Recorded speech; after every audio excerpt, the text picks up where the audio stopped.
Hello, everyone. Good evening and hello. Welcome to another time to talk. How are you doing, Guilherme? Not bad, Rafael. Not bad at all. How are you, mate? I am very good, very good. Very excited about our topic today because it's a very broad topic. Um, I want to say good evening to everyone. For the ones that join us and that know us, I'm going to introduce myself again, so I'm sorry. If it's the first time you're around here, my name is Rafael Caldas, and I'm a member of SSL. And this is my co host, Guilherme, also a member of SSL, the Spiritist Society of London. And this is your time to talk. Wait, let me get our time to talk details here. There you go. Time to Talk is the fortnightly conversations about mediumship. We bring a different topic every week, and we try to just bring some clarity, answer questions, bring comments up, so we can always study and understand a little bit more about mediumship from a spiritist perspective. The idea of this program is always to chat, to have a conversation, so it will be as dynamic as you guys want to participate, guys and girls want to participate. So if you like to join our conversation, you can drop a hello, your comments, your questions, anything that you want in the comments box, and then we'll bring them live and make this as dynamic as possible. Just to kick off, if you're gonna drop there where you're from, I will say hello to you in a minute. But before we start, let's go in our usual initial announcements. First of all, the three broadcasters behind this program. First of all, I have the Spiritist Society of London, SSL. As I said, both Guilherme and I are members of SSL. SSL is a study group. We meet a couple of times a week to study Spiritism. We have a virtual group on Tuesdays. We have a face-to-face group on Thursdays. If you want more details about it, you can go and like our Facebook page. You can get more information about it. Secondly, we have BUS, British Union of Spiritist Societies. BUS works similar to a federation here in the UK, trying to unite the Spiritist groups. BUS is also an institution committed to spreading the word about Spiritism. There's a lot of initiatives that BUS is behind, like courses and events. So we encourage you to go and also like their page on Facebook, on YouTube, to make sure you are up to date on everything that's going on from BUS. And last but not least, Kardec Radio, which has been around over 11 years now, bringing a lot of content about Spiritism in English to all of you. Go like their page as well. And on top of that, Kardec Radio has an app. So go on your Apple Store or Play Store and download the app so you don't miss on any of their content. There's a lot of good stuff available. Now, before I go to our episode, I see that a couple of friends already online with us. I want to say hello to them. I want to say hi, Elsa. Super nice to see you here with us. Always a pleasure to have you joining and participating with us. And we also have Lillian. Hi, Lillian.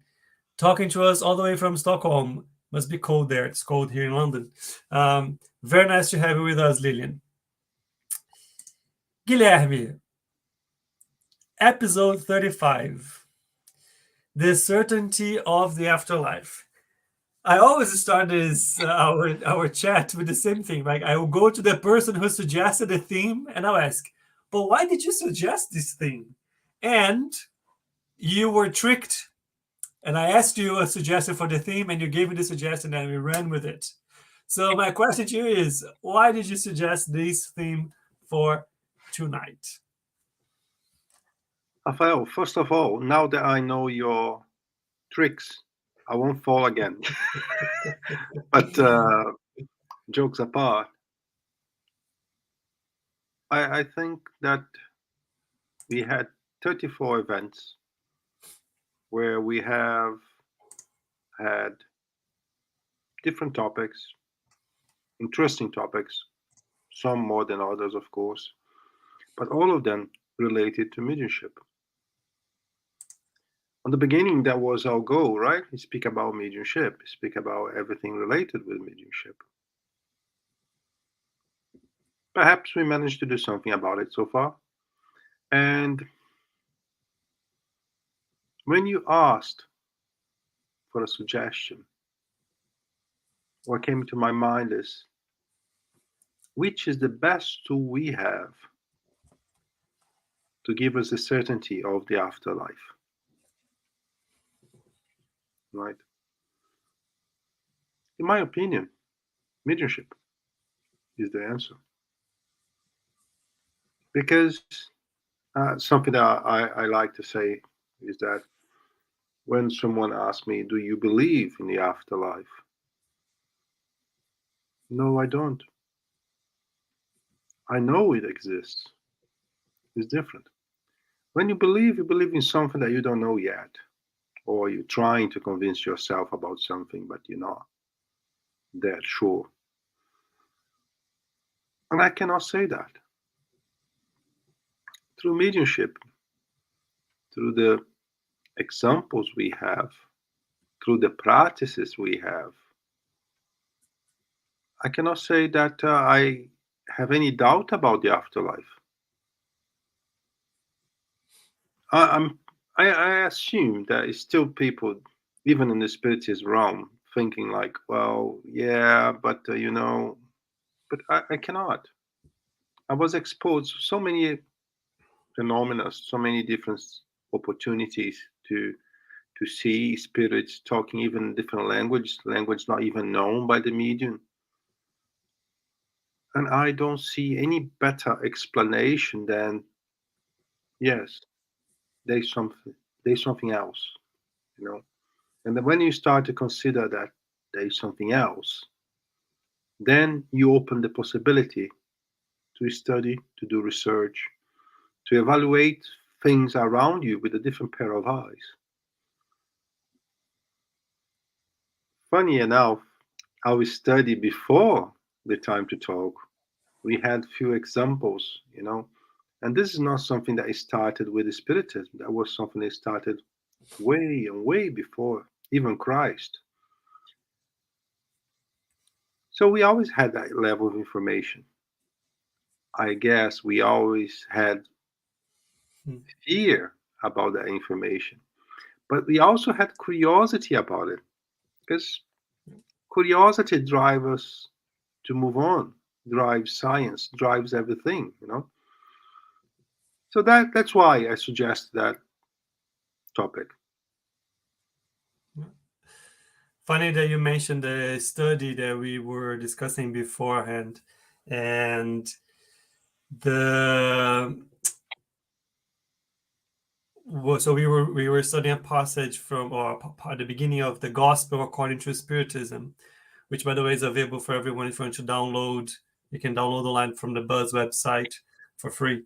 And the introduction, where it's just giving a bit of an explanation, it brings the comparison between multiple principles that were developed, or I wouldn't say published, but anyways, that they were advertised maybe by Socrates and Plato, and how much connection there is between Spiritism and their philosophy. And you're talking about the life after death. Even though Socrates and Plato were not, creating a religion or anything, from a philosophical perspective, there was a lot of reflection and ideas and questions that would lead you to the understanding that there is life after death, the reasons why and the impacts. But I think the more important piece, and I go back to the theme, is when you talk about the certainty of afterlife, I think we can see this, or explore this from at least two perspectives. The first one is how to be certain about the afterlife. The other one is, once you are certain about the afterlife, then what? And I think there's room for us to talk about both here. But I see there's a lot of comments in our chat, so I'm gonna just bring them up. Let me just say hello, good evening to Ebony. Hi, Ebony, nice to see you. Hello to Vera. Very good to have you here. So Vera put a question here saying that she has doubts, that she asks God for a sign every day. She lost her daughter 2 years ago, and she says, I ask myself what I've done wrong to deserve this. Then she goes on and she says she lost her faith. And I think, first of all, I want to say I'm so sorry, Vera, for your loss. And it is very hard. It must be very hard to go through a situation like this. But I would like to say something to Vera. Go, Guilherme. I think it's unbearable, the pain you went through and you're going through. Have you done anything wrong? Not at all. We need to understand there is a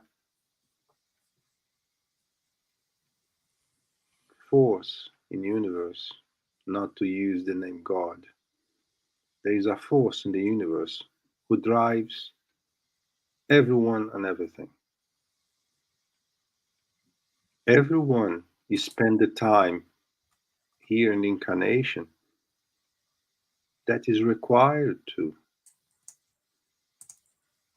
So you have done nothing wrong.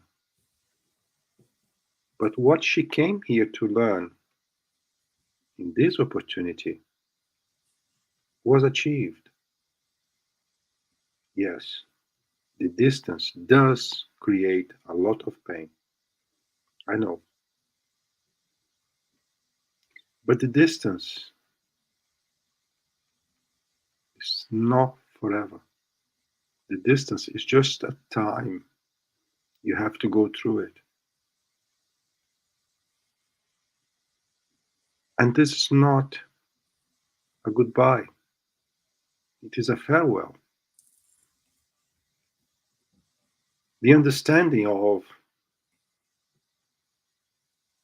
the spiritual world gives us the certainty of a lot of things: continuity, the loved ones that left before us, they still exist, they still love us, they remain who they were when we were together, and we'll be together again. By the way, sometimes when we felt that pressure in our heart because the pain is stronger that particular day, sometimes they are just beside us, but we don't see, we don't feel. But some people do, what we call mediums. I understand the situation you describe in few words, that you have lost your faith. But you haven't. You're going through a period that we understand. But the love between both of you is still there.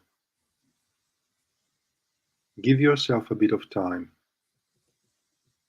Give yourself the possibility to learn and to see different things. And again, it's just a matter of time. We always are back and forth many times, and we are always together again. It doesn't mean that you need to go to the other side. She may come to this side in a different situation, wearing a different clothes. So don't give up. And I will tell you something else. Your relation with her is based with love. And every time you are sad, she also feels how you are. I wish I could transfer my certitude, what I know, to you, but I can't. Unfortunately, I can't. But I would suggest that you find, through the same path I did, that certitude, because it's possible. When you are really, really feeling a lot of pain because of the distance, make a prayer for her. Then you are sending your love, positive thoughts. This is refreshing to her. When you cry, she also felt sad because she knows you're crying. And everything has a time in the space. This will end. Don't give up. Sorry for perhaps being extending too much my comments, but I felt that I had to. No, no worries. I would even add a little bit. Um, I think the understanding, the knowing, and the little comfort that we have from um, knowing that life goes on, it doesn't move away the pain of missing somebody that you loved, somebody so close to you. But as Guilherme said, there are ways of communicating with this person, and in many cases, once you are in a better situation, better positioned in your sleep, you might be able to visit um, your daughter. Your daughter might be able to visit you, but as long as the memory and that feeling is healthy and beneficial, and it's not going to make you both more upset. Um, so I think that's why it's so important for us to, of course, grieving is part of the process, but once we are in a better situation, a better position, we try to transform all of that love, all of those memories into the certainty that you will see one another in the near future, that the plan, that the life, that the ties that connect you will go on stronger and stronger. So, and I think there's a question here that we need to ask ourselves, and I think that's one of the things that Spiritism brings to us in terms of reflection, which is, does life go on? Because if it didn't, then what would be the alternative? The alternative would be nothing, nothingness. And I think the more we reflect, the more we think about it, and what would be the consequences of the options of nothingness, the stronger we understand that there must be a before and after the experiencing we are going through. Otherwise, we wouldn't have that impulse or idea of being better, doing good to others, treating your family right, treating your friends right, which is something that is innate to everyone. So I think this within ourselves we have that indication. Yes, Guilherme. My sister, she has been looked after. She is not alone.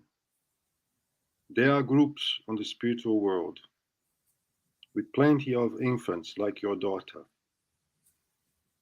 with good spirits looking after them. She is not alone. Now is with you. We are never alone.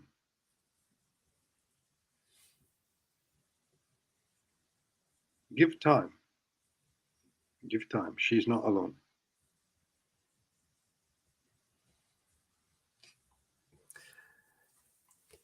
Thank you. Let me see. What else do we have here? We have some other friends that came to say hello to us. Let's say hello to Denise, hello to Faye. Nice to have you here with us as well.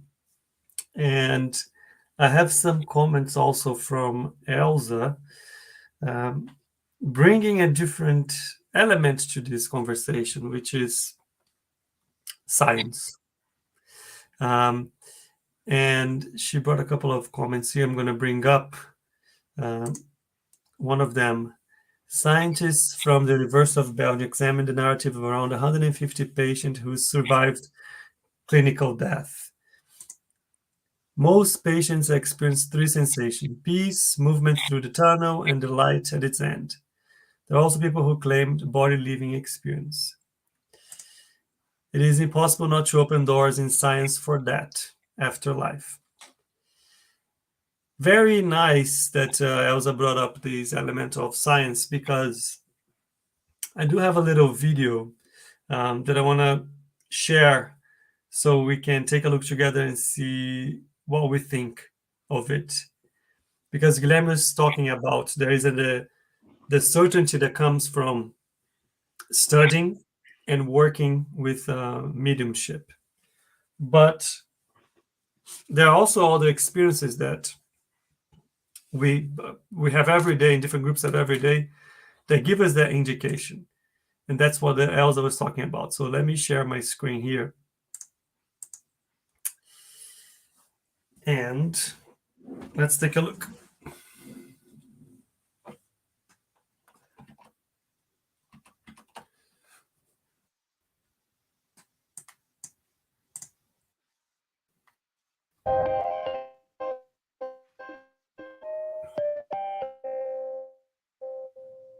Most near-death experiences around the world talk about an increased sense of spirituality after a near-death experience, by which they mean roughly a sense of connectedness to other people, to nature, to the universe, to the divine.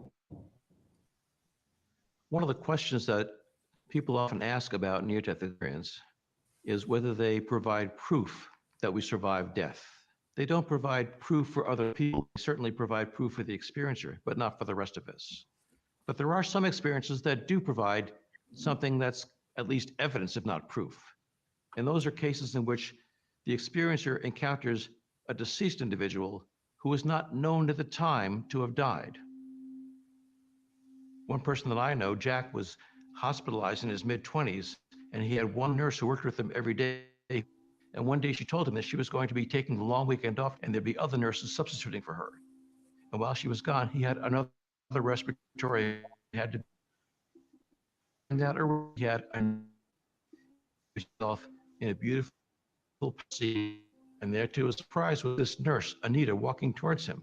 And she said, "Jack, you can't stay here with me."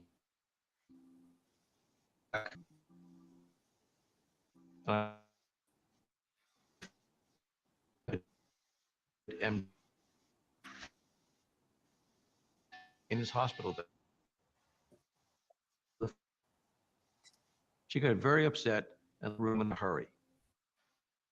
It turned out the weekend off to celebrate her birthday, and her parents had leave for her 21st birthday. She got very excited, jumped in the car, for a drive, lost connection to a telephone pole, died. Just a good experience. Now, that he could have known, expected she was going to be dead, and certainly no way he could have known how she died. And that seems to be after her death, was able to communicate to Jack. Does that mean we live forever? Not necessarily. It certainly minds can survive death of the body, at least for a time. Virtually every near-death experiencer that I've talked to doubt that we do after death. No matter how they describe their NDE, they describe having existed with their physical bodies. They were essentially dead, and yet they were feeling better than ever.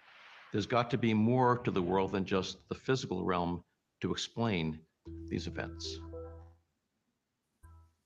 The question raised by near-death experience is, what are we as human beings? Are we just physical machines? Are we spiritual beings? Are we some amalgam of both? I don't know. I'm much more comfortable with not having the answers. But the important part of death experiences is what they tell us about this life we're in now, that we're all interconnected, that we aren't individual people, but we're part of something greater. It's harder.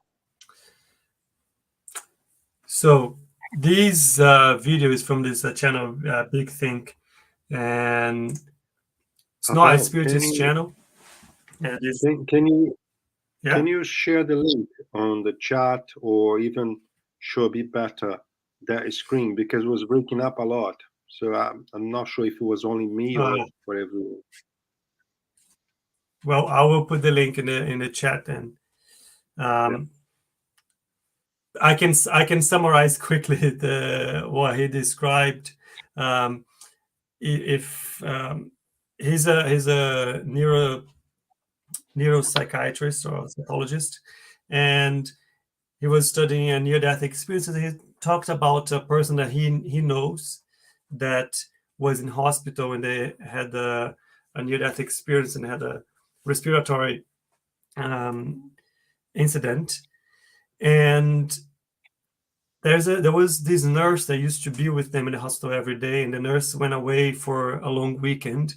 And then while she was away in this long weekend, he had this near-death experience.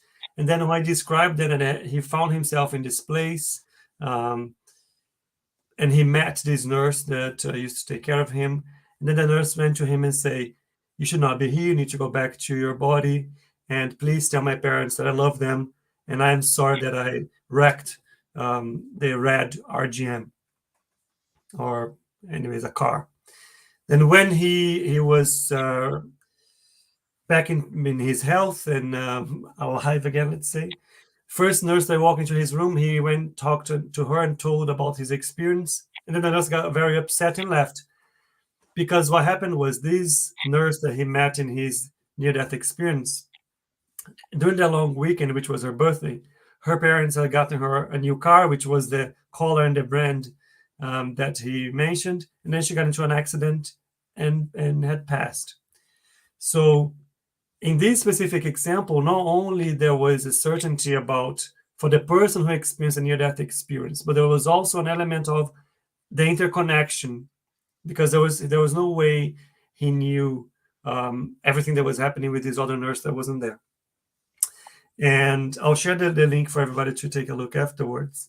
But from a scientific perspective, the scientists were just asking us, but even if this is not enough to prove anything, it's enough to give evidence that it is something that is bigger, that there's something that lives beyond the body, and that there is interconnection between us.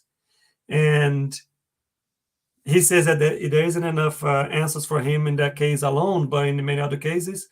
And I think that's where Spiritism helps bridge the gaps and fill the gaps in terms of what happens, why it happens, and so on. And for me, the thing that sticks out is, in the end, he kind of concludes the idea with this question, which is, even if I cannot prove it, I'm not 100% certain, based on the evidence that I'm seeing, I have to take in consideration that life goes beyond what we understand, and more than that this other level of consciousness impacts, interacts, interconnects with one another. And I think that is a big philosophical statement, to be honest, because if this is the evidence that we have and then we see from a scientific perspective, what next? How should that then impact our lives? That's a bigger question that I'll leave there. Let's go in a different path here, right? Do we have fear of spirits? Are we afraid about ghosts or things like that? If the answer is yes, I think we cannot be afraid about something that does not exist. If it does exist, what are they? So that's just to make us think a little bit. Because a lot of people say that I do not believe, but yeah, but I am really scared about this spirit thing, I don't want to talk about it. Yes. Another thing that comes to my mind is that I don't think I'm crazy. I really don't think I'm crazy. And things I feel, things I hear, the conversations I had, the only other explanation was if I'm crazy. Now let me extend that to the group that participates of our mediumship meetings. Over the years, I can maybe 60, 70 mediums.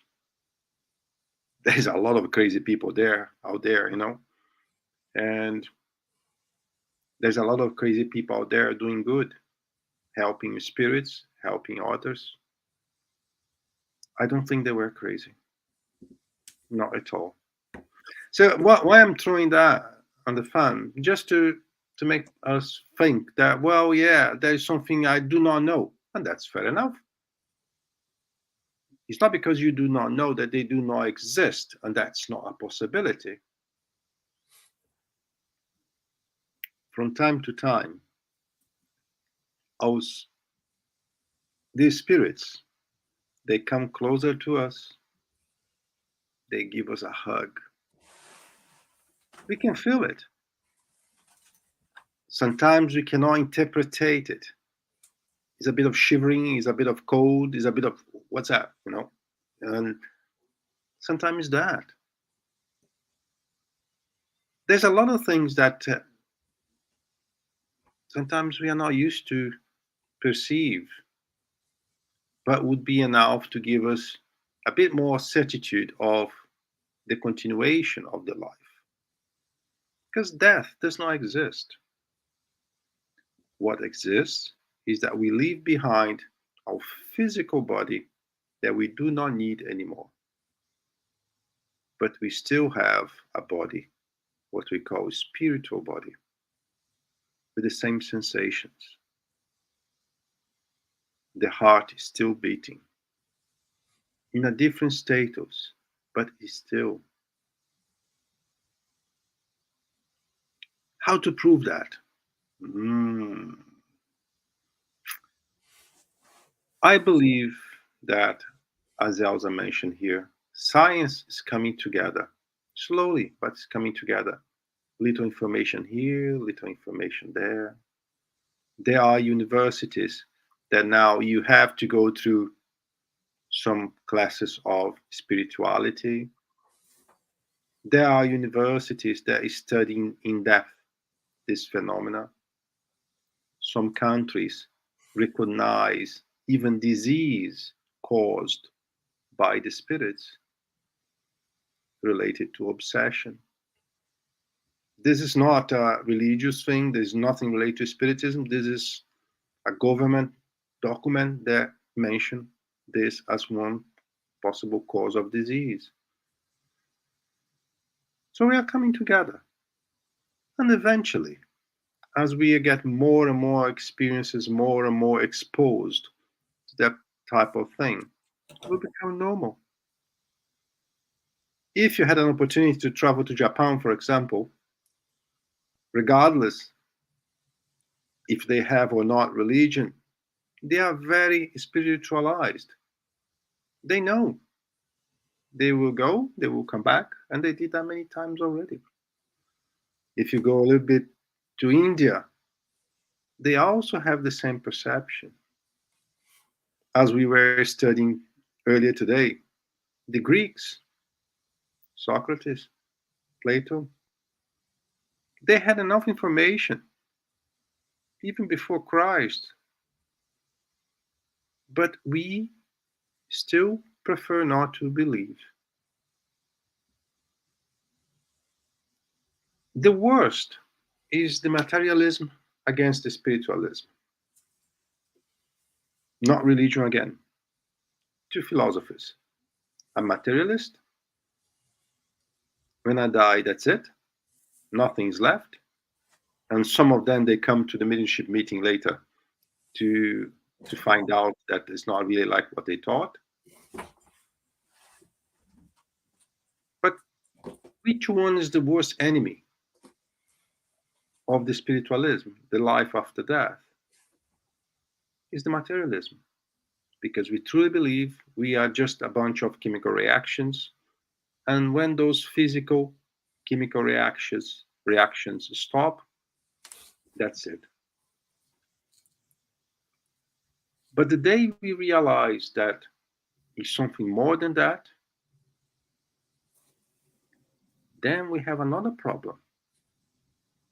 Because we start to understand that anything I do have a consequence. Then I need to think about it that I need to be a better person. Because if I do something wrong here, eventually I'll have to recover that over there. So being smart and moving forward, my little mistakes I prefer not to do again. And then my neighborhood, my city, my country, my planet will become a better place. So the day we really achieve something to prove to those that do not believe, we have a dilemma. What are we going to do with that now? Because now that I understand the law of cause and effect, now that I understand that even if I commit suicide, I'm still alive, and my sufferings are even more complicated than anything else, what should I do? You mentioned something, Guilherme, I think it's quite a good one, which is the link between knowing about life after death and understand that having the certainty and the consequences. Because if I now know and I understand that life goes on, that I will come back, I will start to think about, well, I should start to think about, well, wait a minute, what am I doing now that will generate a better future for me, for my family, for my friends, for everybody around me? Because in the end, this is not it, right? I'm not going to do whatever and then not have to deal with the consequences. I know I will come back and know I will still go on. So that ignites the additional reflection, which is, what am I doing now to make the future better for others and for myself? There's one thing, Rafael, just speaking a little bit. The amount of times that the discarnated spirit come into a mediumship meeting and describe how sorry they are because they missed an opportunity to consider that as a reality, or at least as a possibility, it's countless. Many spirits coming and say, well, I'm really, really sorry. I wasted so much time. I did not know. They don't teach that in the school. But eventually they will. Eventually they will. Things are getting better. Things are coming across more often. So let me ask you a question, Guilherme. You've had experience and with work with medium, studied and worked with mediumship, and I think that's what gives you a more certainty, because you know more than you believe, you know. And what about people who are still trying to figure it out, still researching and so on? How do you think these people go from a place of searching to a place of certainty?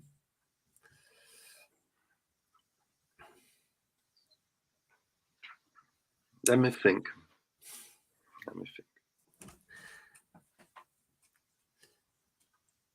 First of all, I would ask myself, I'm thinking, I'm feeling pain, love, hunger, where it's coming from? Just from my body? I truly believe that what I am is limited to a chemical reaction in my body or in my brain? Because if that's the case, everyone should be exactly the same as your neighbor, because the chemical reactions are the same, the pattern are the same. So if I like to have caramel ice cream, everyone should like caramel ice cream, because the chemical reaction is the same. So I would start asking myself, my heart is swelling. I feel pain in my heart. It's just a muscle? Because the heart is a muscle. I'm missing someone I love. Someone just traveled. Is that just my muscle that is feeling that need to be together with another muscle from the other being? I would start asking those type of questions. If your answer, when you answer yourself, yes, this is just a chemical reaction, I will not even waste time with that, because you will not be able to go any further.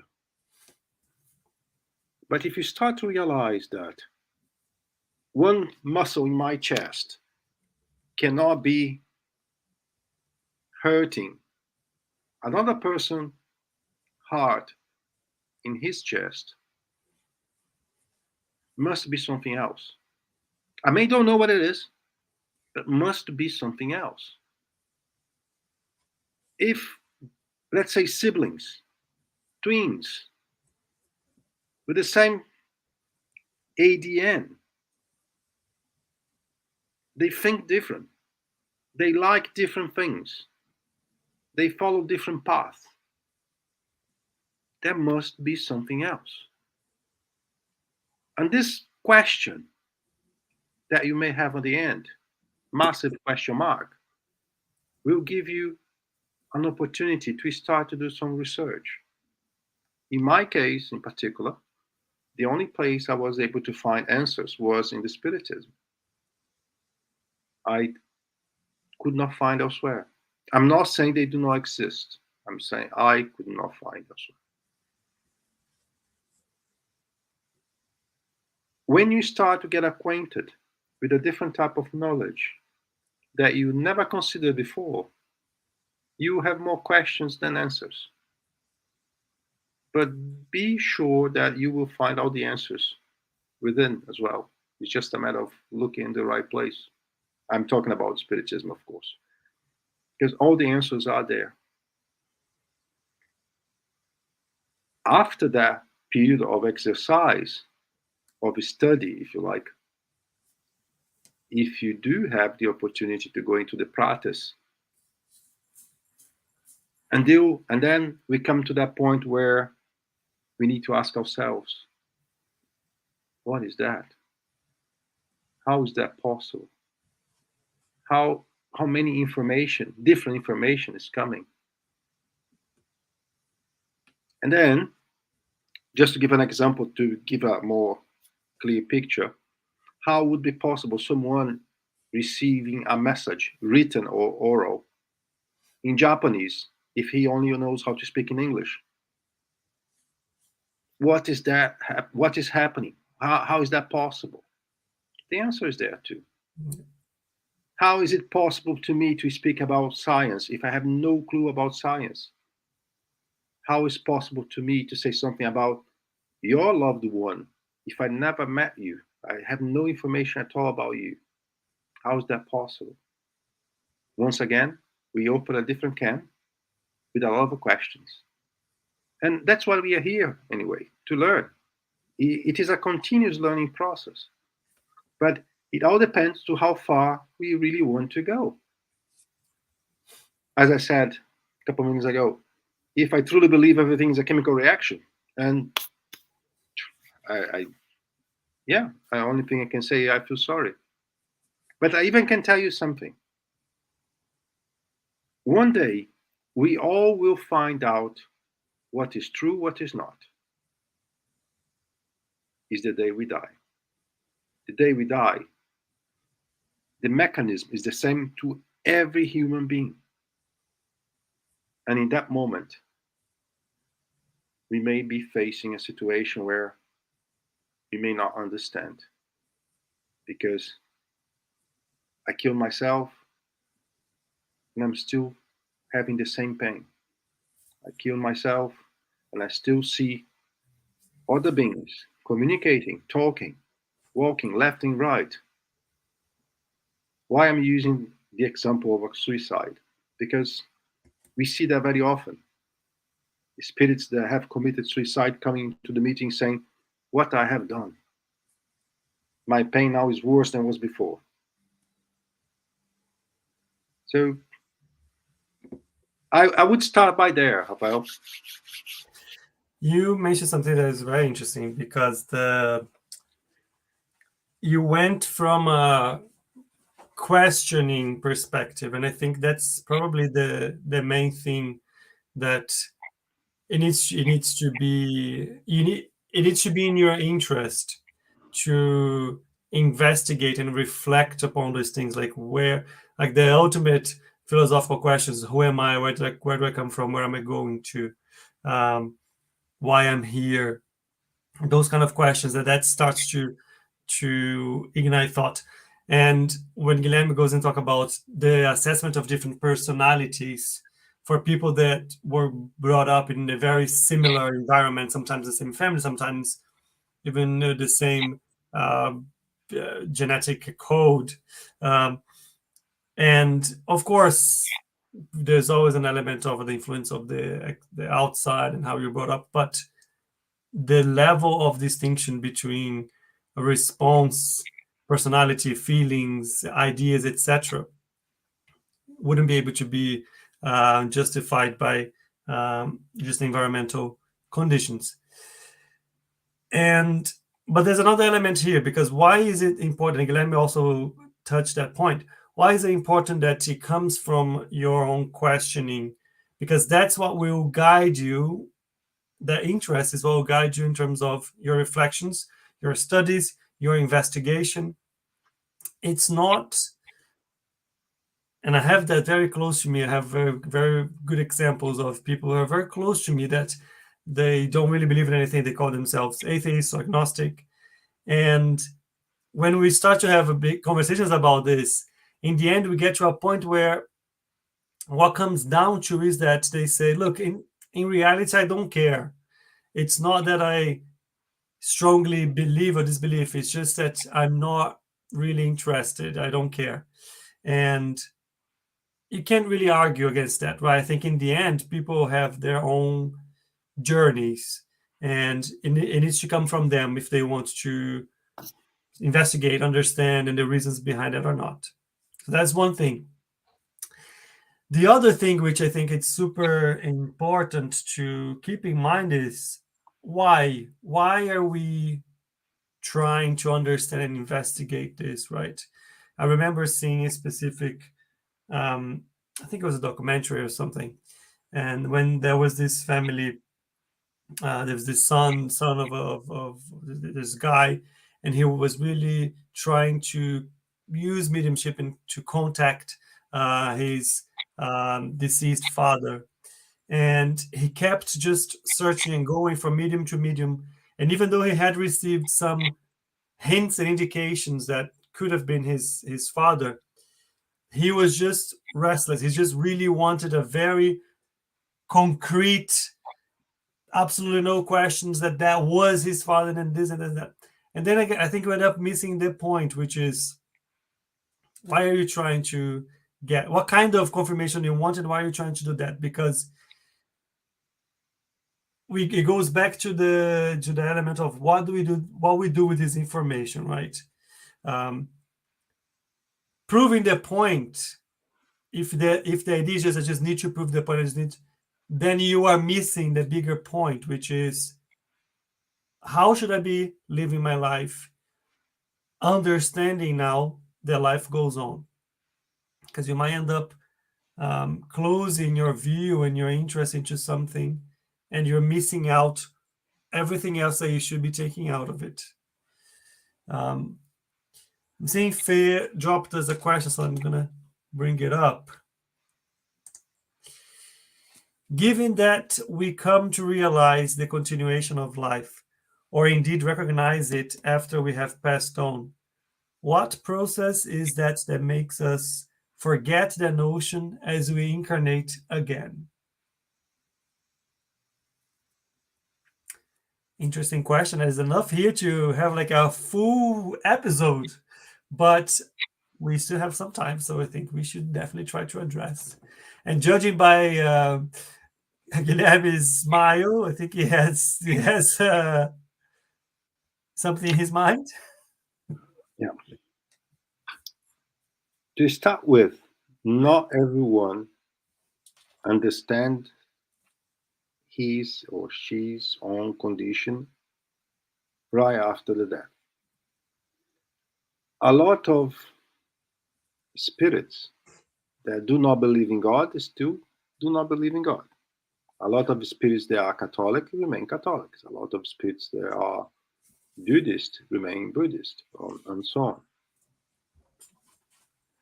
But after a period of time, it's virtually impossible not to have questions. For example, I passed away. I'm here in my home beside my wife. I'm asking her things. She does not answer me. I'm trying to be in her face. She does not pay attention to me. Well, it's pretty much the same, right? But she does not answer me. She does not interact with me. Why is that? Some spirits, they come to us in the meeting saying, why no one talked to me and now you're talking to me?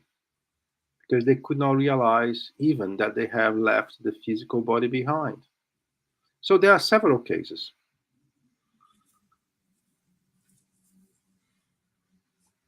When we discarnate, we do not access all the knowledge we had previously. It's not like when I passed, I will be able to have knowledge of my previous life or even further. I'm not be able to remember my incarnation 100 years ago or so. It's not like that. Eventually, I will regain part of that knowledge. And the reason behind that is we all make mistakes. And if we do have access of everything we did, chances are we will not be able to cope with that.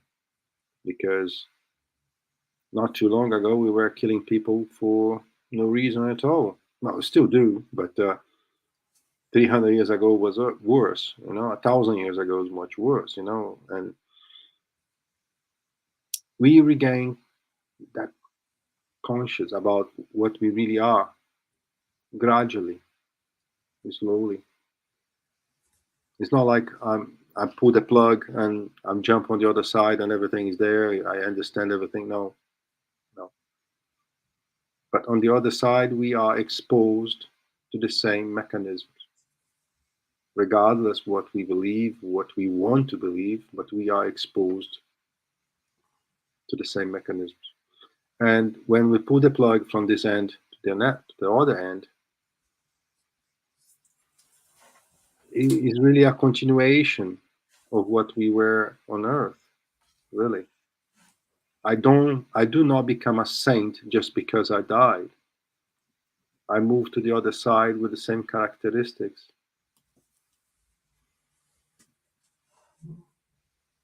I'm not sure if I was able to answer Faye in a short period of time, but I'm thinking about going in so many different directions here, and then I would say she says thank you and got it. And Faye, please don't have to apologize. I think this is great. This is a great question. I think there's a lot that we can unfold from this. But I think sometimes the common sayings that we have there's just so much truth to them and so many layers that we don't even realize.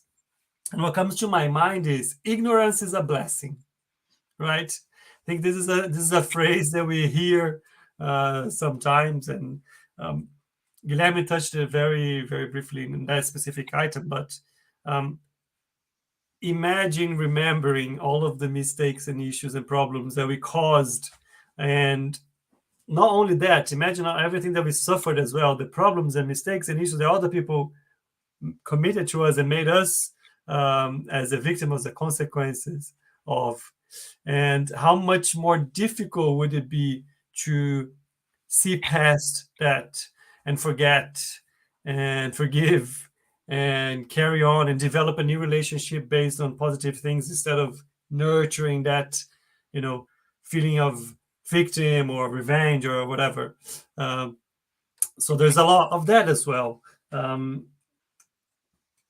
But I do remember also saying, if we talk about like the interest and investigation that comes out of the reflections that you have to have yourself, and there's a lot of examples out there of people, or especially kids, that will have some memories of their previous lives. And there's a lot of literature, a lot of examples out there of kids that in their first years, when they start talking and so on, they describe fully who they were, their names, where they used to live, what happened to them, how they died, and etc. And those are kids that had absolutely no access, interest, or idea from places completely different to where they were exposed. They don't even know the other state, other city, the other country that they were talking about.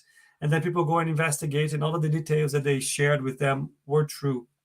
So again, how would you explain that, right? So there are some cases where you still carry some of that that memory. But I imagine that if for the majority of us that's not the case, that's probably for the best. But those events exist more often than we think. Yeah. We are reaching our end. But I think I'm going to bring this maybe topic for the next time. I think it's a good one. So thank you, Faye, for bringing it up. Guilherme,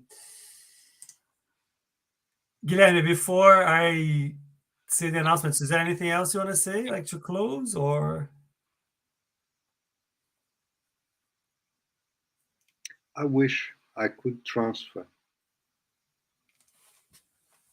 what I know in regards to life after death, my confidence to everyone, but as this is not possible, I would suggest to everyone to read a little bit about Kardec. All information is there. If he does not resonate with your questions, at least he will point you to a safe direction. And looking forward to see you in 2 weeks' time. Very, very good. But wait, I'm not saying goodbye yet. Before talking about our announcements, as usual, quick one. The Tuesdays where we don't have time to talk, we do have the study of Nosso Lar or Astral City with Guilherme. So we have the details here. If you'd like to join us every Tuesday or every second Tuesday, they're happy to do it. Then on Saturdays, we have the Mediums book study group as well. So if you want to join us, have the details there, or you can look it up at the details in our Facebook page. And I think I actually need to update those ones because I think these are the old ones. But anyways, you can find the new ones on our Facebook. I'll make sure I post them again. Then on Wednesday, we have Coffee Break with Kardec, hosted by Munir. And also have every Wednesday Spiritual Light, every week with different guests. So there's plenty of action going on. If you want to study or have your ideas or questions and so on, please join these multiple opportunities for you to reflect. And this is all I had for today, actually. So this was very pleasant. Thank you very much, Guilherme. Thank you very much, everyone. Let me say hello and another shout to everyone. I want to say hi and goodbye to Marco, Elsa, Faye, Vera, Denise, Ebony, and Lillian. It was very nice to see you all. Thank you very much, Guilherme, and I will see you in 2 weeks. Bye.